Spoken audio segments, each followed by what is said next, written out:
We've been talking about the tabernacle, the dwelling place of God.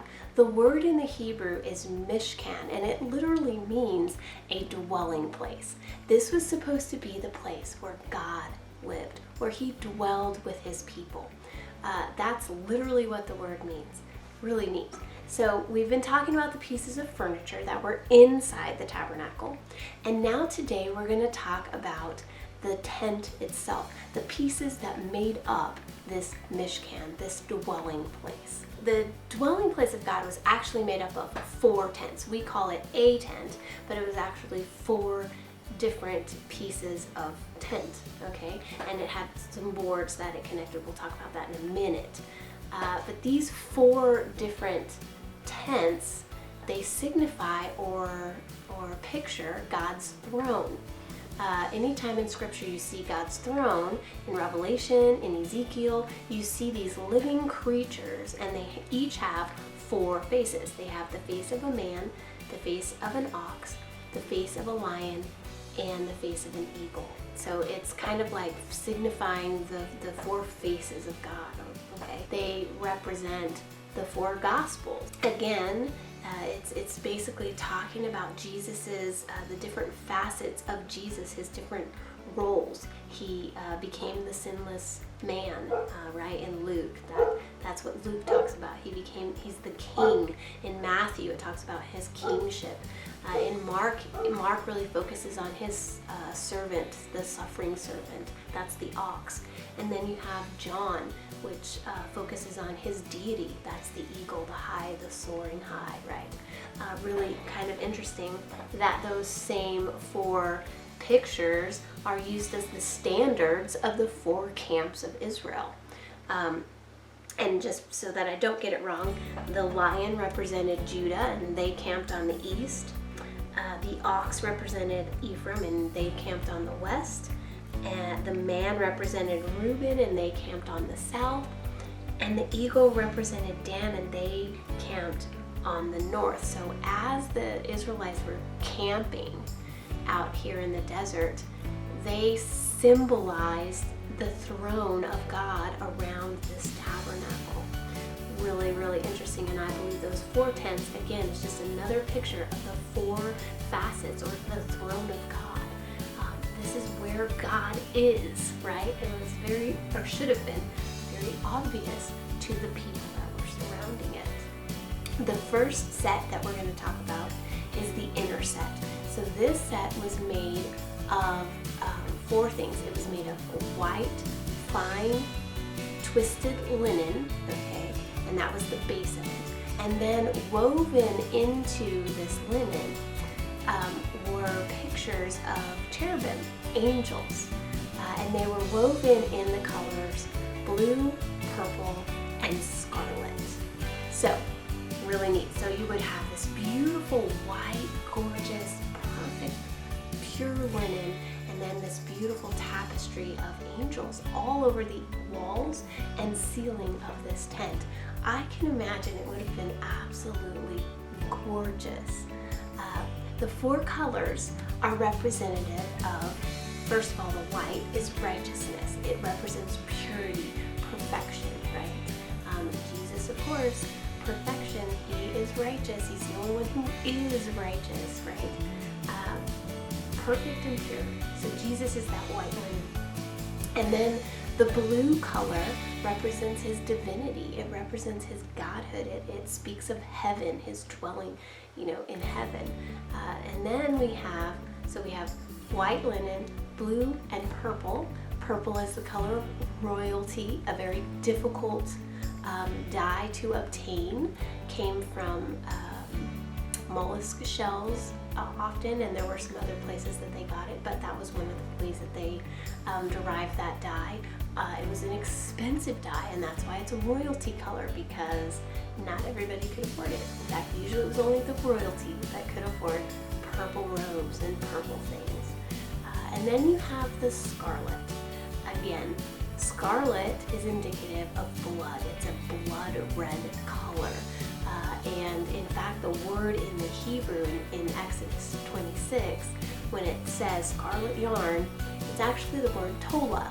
And that word is, we use it for scarlet, but it's also an animal. It's a tola worm, and that worm, that little worm's body is where they got the scarlet color from to make the dye.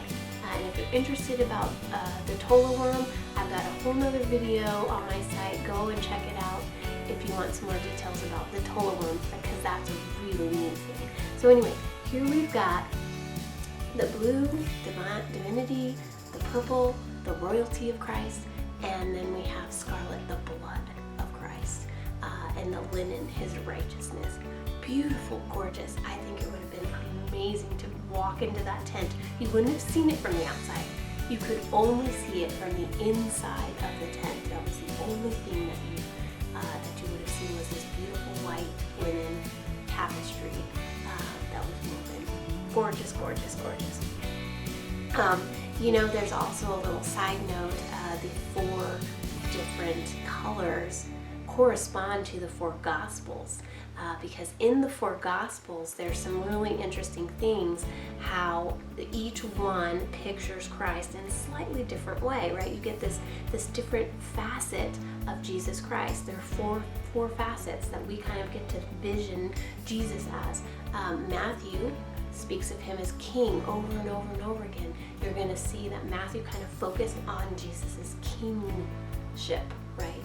So he's purple. And then Mark focused on his suffering servanthood. And again, that's the scarlet, the tola worm. And then I skipped Luke. Luke focused on his humanity, but his righteous humanity. He was the perfect human. So there's that white color, the righteous humanity of Christ. And then lastly, we have John, and he focuses on Jesus' godhood, his deity. So blue corresponds with John. These curtains, there were 10 curtains that were made of this white linen in the colors. And 5 of them were sewn together, and 5 of them were sewn together. And then these, on the ends, on the edges, they had these loops, and they were attached together by golden rings. A ring is a symbol of love. It never ends, it never dies, it never stops, right? A ring is the symbol of love, and they were gold. We talked about how gold is a symbol of deity, so it's really a symbol of God's love that holds these curtains together. 2, of course, is the number of salvation. I'm just looking at my notes because there's a lot of stuff to talk about. Here you have these 2 pieces that were sewn together by God's love, salvation by God's love. Really, really cool. And there were 50 of these rings that fastened these 2 curtains together. Here's the second layer of tent. This tent was made out of goat skins, and there were 11 of these curtains, and then they were also fastened together. There were 5 sewn together and 6 sewn together, and they were fastened together with brass rings. Brass, of course, is the metal that signifies judgment. It signifies burning, right? Because brass is what they burn their sacrifices on. So here's these 11 goat skin things being sewn together. You have 5, which is the number of grace, and you have 6, which is the number of humanity, and then there's 11 of them, and 11 is the number of disorder. It's the number of continuity, right? Really, really interesting. And goat skin, if you know that in the Middle East, goats, even today, primarily are dark. They're black. Goats, we in this country, we have primarily white goats or light-colored goats, but in the Middle East, they're black. So here would have been this black, just dark black covering that would go over that white linen, gorgeous, beautiful tapestry, and it would literally completely cover it. And there would be part of it that would be turned back, so when you walked inside the tabernacle, you would have seen this this flap, because it was bigger than the first layer, right? It would have been folded back so that you could see this black swatch right here at the doorway. And that's the only part of the tent you would have seen, that black part. Every other part of it would have been covered up because it was the layers between that beautiful white tapestry and the other two layers. So the only piece you would have seen would be the flap, okay? About 1/11 of it. Really interesting. So I kind of see this as it's symbolizing sin. It's symbolizing everything that's wrong, right?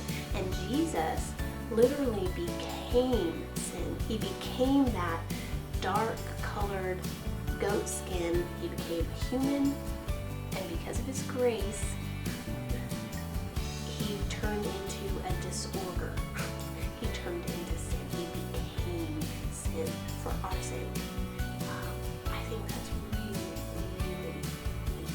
What a beautiful picture of this gorgeous, beautiful Jesus, and he becomes sin, and we can only see 1/11 of that, right? And if you stop and think about it, most scholars believe that Jesus lived around 33 years, right? Something like that. And we really, in the Bible, we really only have a picture of about the last 3 years of his life. We have 1/11 of his life that we see. 1/11, that's all we've seen. We don't know primarily the rest, the other 10/11s of his life, what happened to him during that time, right? Because that was before his formal ministry. Really neat. So again, here's this tent. It signifies Jesus becoming sin for us, for our sake. The third layer was a layer of ram's skin, and they were dyed red. Now, we're not given a number here. We're not given a how they're to be sewn together. We're not given any kind of connection for them. We're just given making a covering over the goat skin, and this skin is ram skin and it's dyed red. So that's all we're told. Not very much information here, but I do see this ram. The ram was the substitutionary sacrifice, and if you think back to Genesis 22, what happened when Abraham was about to sacrifice his son because God told him to, here he is ready to plunge that knife in, and God stops him and says, stop, Abraham, I see that you're willing to do this because you love me. Here is a ram. And he turns over, and there's a ram that's caught there, and that ram becomes the substitutionary sacrifice in place of Isaac, right? So here's this lamb, the substitutionary sacrifice. In fact, Abraham was there on Mount Moriah, the very place where Jesus became the substitute sacrifice for us. Really cool. And of course, the dyeing of red is the blood. The blood, that substitutionary sacrifice, covers that goat skin. It covers the sin. It gets rid, you can't even see it. It covers it, right? Wow, really neat. All right, the fourth and final layer was a layer of, we're not exactly sure what the word means. Most scholars call it badger skin, but modern day scholars want to call it porpoise skin, and I'm not really sure why the change. I'd have to look into that. That might be something you'd like to look into. But I look at the original translators. They went with badger, probably because that's something that the people would have actually had access to in the desert there where they were living at the time. So badger skin, some kind of animal, could even be something that is extinct nowadays. But if we think about a badger, most badgers are not very pretty. They're kind of ugly. So here's this tent made out of badger skin that covers over the ram skin. Not a pretty coat, not a pretty tent to make something out of. It would probably be one of the last things you would want to make a tent out of, because if you were thinking about aesthetics, right? But again, we're not told how big it is. We're not told how it's connected. All we're told is it covers the ram skin on top. And so here I see, there's a passage that talks about Jesus not being something that we would desire as far as his looks. He didn't have anything in his looks that would be like, wow, I want to get to know that person, because he wasn't popular because of his looks. There's nothing in him that would draw us to him outwardly, right? So yeah, I think that that's what that final piece, that final covering represents. It represents the fact that he was comely. He wasn't, a rock star in his looks. I think it was done that way on purpose, because I think the Spirit wants us to be drawn to Jesus because of who he is, not because of what he looks like. Next, we're going to talk about the planks. These planks that made up the building of the tabernacle, not the tent part, but the walls. Okay, so these planks were, there were 20 on one side, 20 on the other side, there were 6 on the end, and then there were some corner planks that kind of joined all of that together on one end. And then the front end was the door, so there were only planks on the corners. So that was open. Now these planks were 1.5 cubits wide, and then they were 10 cubits tall, which is about 15 feet. So pretty tall, taller than most of our ceilings in normal houses, right? Most ceilings are 12 feet, something like that. And these planks were made out of acacia wood, again, and they're overlaid in gold, again. They were to be joined together with pegs. So each board was joined to 2 other boards, creating a set of 3 essentially. Here you would have each board had a connection to 2 other boards. And I think that's very important, because I believe these planks, these boards, represent us. They represent the church, because Jesus is the tabernacle, but we are also the tabernacle. We are also the dwelling place of God. And so we're pictured in this picture as well. Really cool. That acacia wood, of course, is humanity. And if you remember the talk about acacia wood, there's thorns on that acacia wood, and that's representative of sin. We have thorns all over us, where acacia wood is really difficult to cut and plane, because it's got all these gnarly thorns on it. They're super long. It's not the easiest wood to work with. And yet these boards, in order for them to become usable, they had to be planed down. They had to be cut and shaved and shaped so that there's no more thorns. Now they're these beautiful, perfect boards, right? And they can be useful. And that's what God does with us. He takes all that gnarly, nasty thorns off, all those awful thorns. He shaves them off. He planes us down so that we're usable. And then he covers us with his righteousness. Neat, right? And then he tells us we're supposed to be joined to other boards. We're supposed to have people on either side of us, other boards on either side of us that can join with us. And there's like this unity that happens when we join ourselves to other believers. We need each other. We need those other 2 boards. And I really think that specifically we need 2 other people, 2 other believers, one on either side of us, to walk with us. And we're that for somebody else too. See, that's the way that we're supposed to be intertwined together. We're supposed to be lifting each other up in this very personal way. 2 other people, right, that are very close to you. And you're supposed to be that for somebody else. We need each other. We're supposed to confess our sins one to another. Why? So that you will be healed. You know, in Proverbs, it talks about a cord of 3 strands is not easily broken. Those boards, when they're put together like that, they become wider and they stand up easier. When you're just one board, you don't stand up very well, right? Okay. Now, something about the standing up. In order to get all of these boards stood up, now they're hooked together, right? But to stand them up, they sat in these sockets, and that would have had like a notch in them that the board would sit in. It was like a round socket, and those sockets were made of silver. There were 2 for each board.